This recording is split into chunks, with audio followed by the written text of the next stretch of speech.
Hello, lovely listeners, and welcome back to another episode here on Talk Flora. I'm your host, Emma. And I'm Jack. Hello, everyone. It is so good to be back behind the microphone today. It really is, isn't it, Jack? Today feels, I don't know, it feels cozy. It feels like we are just sitting down with a cup of tea.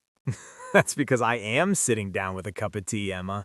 But I know what you mean. The vibe today is very relaxed because we are talking about something very special, something that makes us all feel good. Exactly. We are talking about friends. But not just any friends, Jack. We are talking about those friends you haven't seen in a long time. Ooh, the long time no see friends. Yes, you know that feeling, right? Maybe you have a best friend from high school or an old colleague from your last job. You love them, but life gets busy. Life gets so busy. Work, family, sleep, mostly sleep for me. Right. And suddenly you realize, oh no, I haven't seen my friend Sarah in 6 months. 6 months, Emma. I have friends I haven't seen in 6 years. Jack, that is terrible. I know, but that is why today's episode is perfect for me and for all of you listening. We are going to teach you how to catch up. Catch up. That is the key phrasal verb for today. Jack, can you explain to our listeners what catching up actually means? I would love to. So imagine two people running a race. One person is far ahead and the other's behind. The person behind has to run faster to reach the person in front. They have to catch up.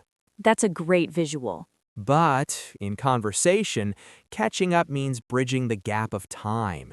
It means telling your friend everything that happened while you are apart so that you're both on the same page again.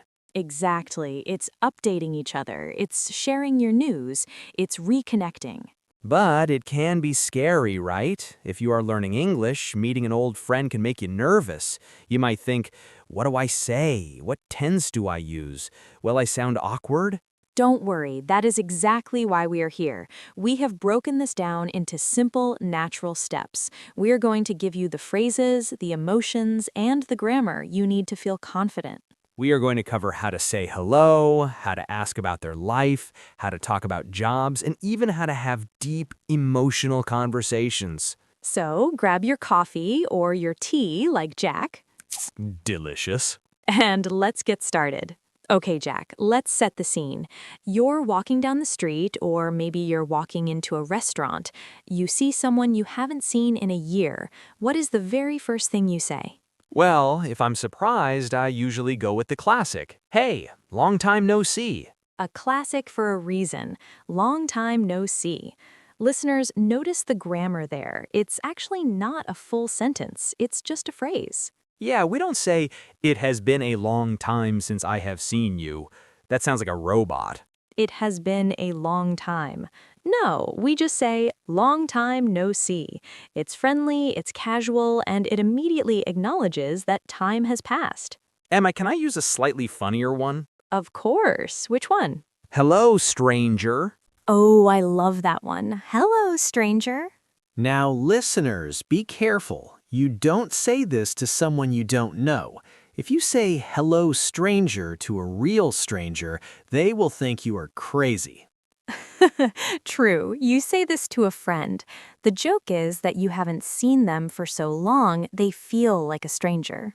Exactly. It's playful. It's a bit of a tease. It says, hey, where have you been? Why haven't you called me? Let's try it, Jack. I haven't seen you in 3 months. I walk into the studio, action. Oh my gosh, Emma? Is that you? Hello, stranger? Jack, wow, it's been a while, hasn't it? It's been forever. Come here, give me a hug. End scene. Okay, pause there. That felt really natural. It did, and you used another great phrase there, Emma. You said, it's been a while. Yes, it's been a while. This is very soft and gentle. It just means a lot of time has passed. You can also say it's been forever. It's been forever. That is hyperbole, right? Big word, Jack. Hyperbole means exaggeration. Obviously, it hasn't been forever, but it feels like it. So if you see a friend, don't just say hello. Add that emotion. Say, oh my gosh, look who it is. Long time no see. It makes the other person feel special. It shows that you missed them, and that is the most important part of catching up, showing you care. Now, Jack, before we get into the specific questions, we need to give our listeners a little grammar tip, just a small one. Ah, the dreaded grammar police. No police here, just a helper. When we catch up, we are talking about the past until now. Right, so we don't usually use the simple past. Exactly. If I say, how were you? It sounds like the experience is finished, like you are dead or something. How were you, Jack, before you died? No, that's bad. So we use the present perfect. We use have you been? How have you been? What have you been doing? Where have you been? Listeners, if you take one thing from this episode, take this.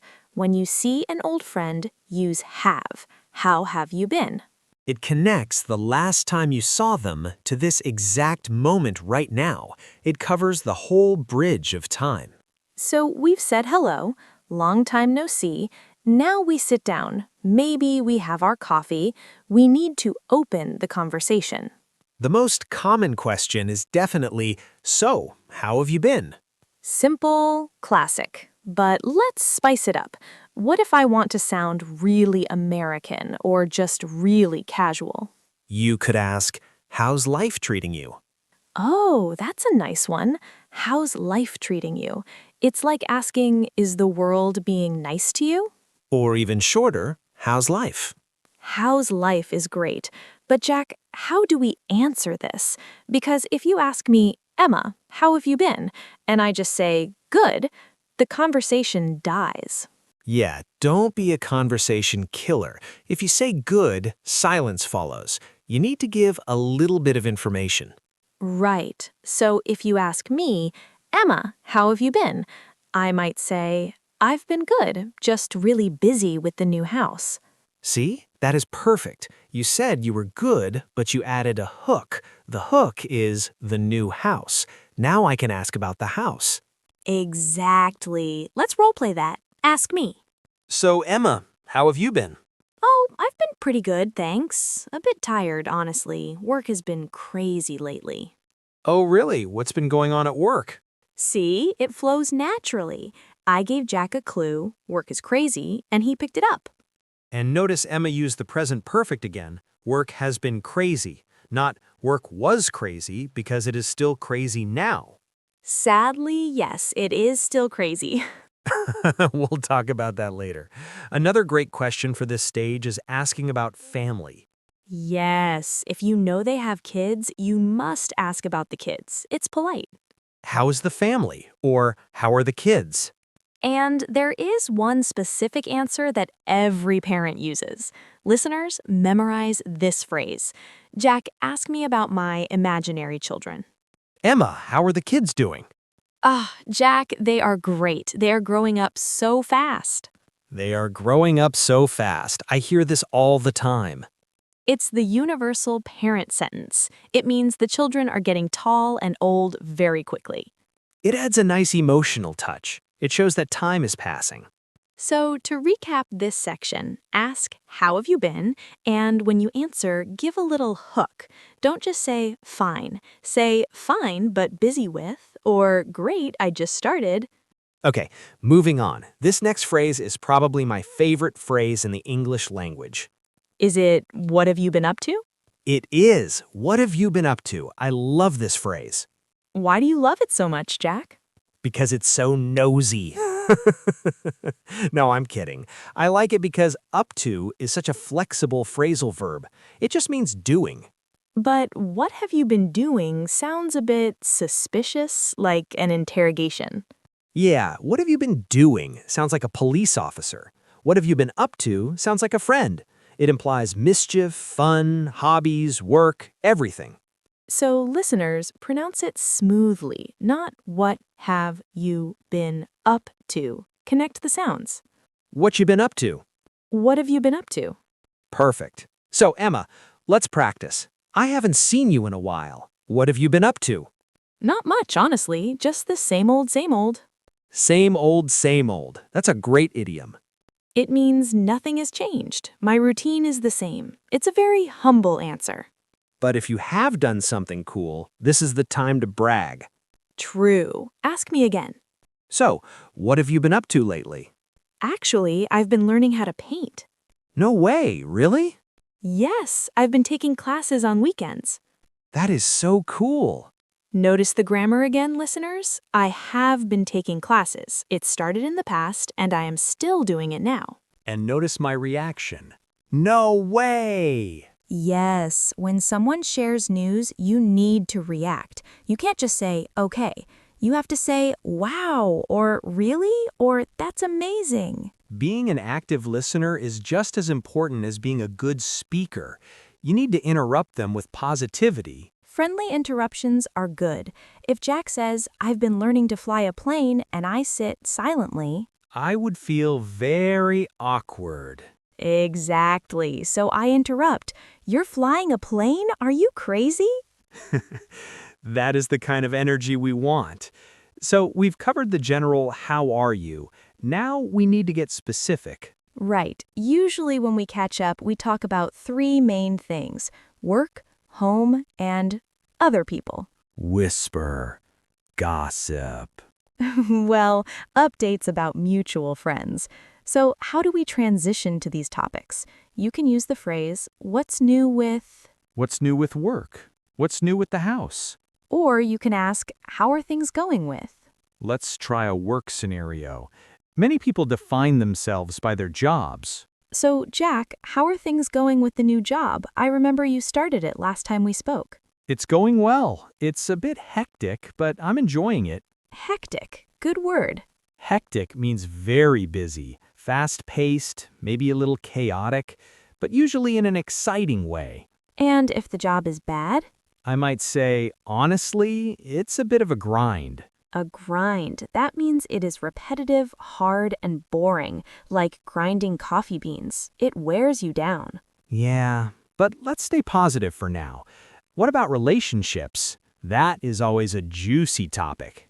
Ooh, yes. If you know your friend was dating someone, you want to ask, but you want to be gentle. You don't want to say, did you break up? That is too direct. You should say, how are things going with Mark? Or whoever the person is. Or, are you still seeing Sarah? Still seeing. Seeing means dating. Are you still seeing Sarah? And if you want to ask about mutual friends, maybe our friend Tom. Have you heard from Tom lately? That is the perfect phrase. Have you heard from means have you received a text, a call, or news? Have you heard from Tom lately? No, actually, I haven't seen him in forever. How is he doing? Oh, he's good. He actually just moved to London. No way. Good for him. See how easy that is? It's just ping pong, back and forth. Question, answer, reaction. Question, answer, reaction. Okay, Jack, we have done the small talk. We have joked about being strangers. We talked about work. But sometimes catching up is about being a real friend. Yeah, sometimes you can look at your friend and see that maybe they're tired, or maybe their smile isn't reaching their eyes. And in English, we have ways to check in on people on a deeper level. We shift the tone from energetic to caring. The question changes from, how are you, to, how are you really? Just adding that word really changes everything. But how are you really? Another great phrase is, have things been going okay? The word okay here is very loaded. It's not just yes or no. It's asking about mental health, stress, happiness. Let's try a slightly more serious role play. Listen to our voices here. We will slow down a bit. So, Jack, I saw your post online about your dog passing away. How have you been holding up? That is a beautiful phrase, Emma. How have you been holding up? It means, how are you surviving? How are you managing the sadness? Let's continue the scene. Honestly, Emma, it's been really tough. The house feels very empty without him. I can imagine. I'm so sorry, Jack. If you need anything, I'm here. Thanks, I appreciate that. It helps just to get out of the house and see a friendly face. End scene. Wow, I actually felt sad there for a second. Me too. But that is a real conversation. Friends talk about sad things too. Notice the supportive phrases Emma used. I can imagine. This validates my feelings. And I'm so sorry. And Jack used a phrase, it's been really tough. Tough means difficult or hard emotionally. If you are the listener and your friend says, it's been really tough, do not change the subject immediately. Don't say, oh, that's sad. Anyway, look at my new shoes. No, that would be awful. You have to stay in the moment. Use a soft voice. Say, I'm sorry to hear that. Or, do you want to talk about it? That gives them permission to open up. But if they say, no, let's talk about something happy, then you respect that. Now, Emma, there is an elephant in the room. An elephant? Where? The elephant of guilt. The reason we are catching up is because we ignored each other for 6 months. Ah, yes, the guilt. Usually, during the conversation, you feel the need to explain why you haven't been around. You need to offer an excuse, but a polite one. You usually say, I've just been so buried with work. Buried with work. Good image, like you are under a mountain of paperwork. Or, time just got away from me. Time just got away from me. That is my favorite. It puts the blame on time, not on me. It's a very passive way to say, I was lazy and didn't call you. Hey, sometimes life happens. So you might say, I'm so sorry I haven't been in touch. Time just got away from me, and things have been crazy at home. And the friend will always say, don't worry about it. I've been the same. Life gets in the way. Life gets in the way. That is the forgiveness phrase. It means, I forgive you, we are adults, it happens. So we have talked for an hour, the coffee is finished, the waiter is looking at us like he wants the table back. It's time to say goodbye. But you don't just say bye. No, you have to acknowledge how good it was to see them. You need to close the catch-up. A perfect phrase is, it was so great to finally catch up. Notice the word finally. It implies we wanted to do this for a long time. Or, I'm so glad we made time for this. That's a lovely one. I'm so glad we made time for this. It shows you value the friendship. And then you have to make the promise to meet again. Let's not leave it so long next time. Yes, let's not wait another 6 months. Or the very casual, let's do this again soon. Now, Emma, be honest. When people say, let's do this again soon, do they mean it? 50-50. Sometimes it's just polite, but with good friends, you hope they mean it. If you really want to mean it, you should be specific. Say, let's aim for next month, or text me next week. Good tip. Be specific if you want it to happen. And finally, as you were walking away, maybe walking to your cars, you can say, don't be a stranger. Bringing it back to the beginning. Don't be a stranger. It means stay in contact. Let's do the goodbye role play. We're standing up, putting our coats on. Well, Jack, it was so lovely seeing you. I can't believe it's been a year. I know, right? It was so great to catch up, Emma. Your painting stories are hilarious. Thanks. Hey, we really need to do this more often. Absolutely. Let's not leave it so long next time. Text me when you get home, okay? I will. Take care, Jack. Give my love to the family. Will do. You too. Bye. End scene. Perfect. Warm, friendly, and natural. Wow, we covered a lot today, Emma. We did. We went from hello stranger all the way to don't be a stranger. Let's just quickly review the mood of these conversations. What is the most important thing for our listeners to remember? I think the most important thing is enthusiasm.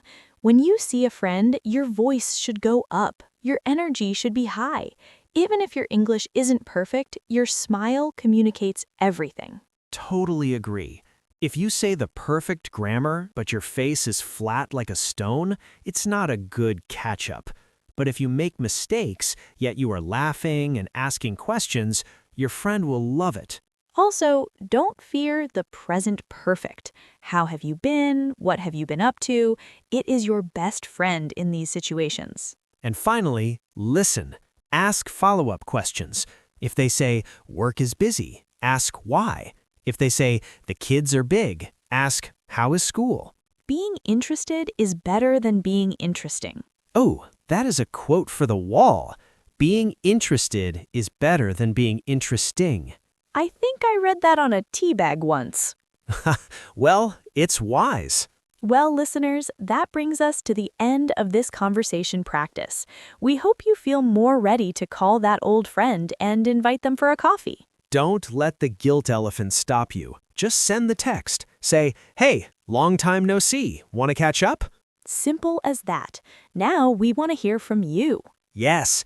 In the comments below, tell us, what have you been up to lately? Practice your present perfect. Tell us, I have been studying English, or I have been working hard, or I have been watching Talk Flora. We love reading your comments. They make our day. And if you want the PDF transcript of this entire conversation, every word, every definition, every role play, you can get it by joining our channel membership. It's a great way to support us and to take your learning offline. You can highlight the phrases and practice with a partner. Thank you so much for listening to Talk Flora. I'm Emma. And I'm Jack. And remember, Don't be a stranger. Bye, everyone. see ya. Wait, Jack, don't leave yet. I'm still here. What's up? I was just thinking we should give our listeners a few more quick examples, like rapid-fire scenarios. Oh, I love rapid fire. Okay, what is the scenario? Scenario 1. You run into your ex-girlfriend's brother at the gym. It's awkward. Ooh, difficult. Okay, I'm sweating. I'm at the gym. I see him. Go. Hey, Jack? Oh, hey, Mike. Wow, I haven't seen you around here before. Yeah, just joined. How have you been? I've been good, man. Can't complain. Just lifting weights. You? Same. All good. Cool. Well, I won't keep you. Have a good workout. You too. End scene. Oof, that was awkward. It was. But notice the polite exit phrase, I won't keep you. That is a lifesaver. If you are in an awkward conversation or if you are just in a rush, use that phrase. Well, I won't keep you. It means, I am going to stop talking to you now, but I am being polite about it. Exactly. It sounds like you were doing them a favor by leaving. I won't keep you from your workout. Genius! Okay, scenario 2. You see a friend, but you forgot their name. Oh, the nightmare scenario. It happens. You recognize the face, but the name is gone. What do you do? You have to be very generic. You can't say, hello, stranger, because maybe they aren't a close friend. You just say, hey, it's good to see you. And then you wait for them to talk? Yes. Or you ask, what have you been up to lately? Hopefully they mention their job or their partner and it jogs your memory. Or you can introduce someone else. If I am with you, Emma, and I see a guy and I forget his name, I can turn to you and say, oh, have you met my friend Emma? And then he has to say his name. Hi, I'm Steve. And then I say, of course, Steve, how could I forget? Sneaky. I like it. Okay, scenario 3. You are catching up with a friend who talks too much. They won't stop talking. We all have that friend. You ask, how are you? And they talk for 20 minutes without breathing. How do you interrupt nicely? You have to wait for a tiny pause, even a breath, and then jump in with a summary and a closing. Show me. And then I went to the store and I bought a cat, but the cat didn't like me, so I bought a dog. Wow, sounds like you've been incredibly busy. Oh yeah, I have. Well, look, I'd love to hear more, but I actually have to run. See? You validated me, sounds like you've been busy, and then you exited. I have to run. I have to run is great. It implies speed, urgency. Even if you are just running to your sofa to watch TV. Exactly. This has been fun, Jack. I think these little extra scenarios help people realize that not every conversation is perfect. No, real life is messy, but as long as you are friendly, you will be fine. Absolutely. Okay, now we are really going. Really going this time. Goodbye, everyone. Bye.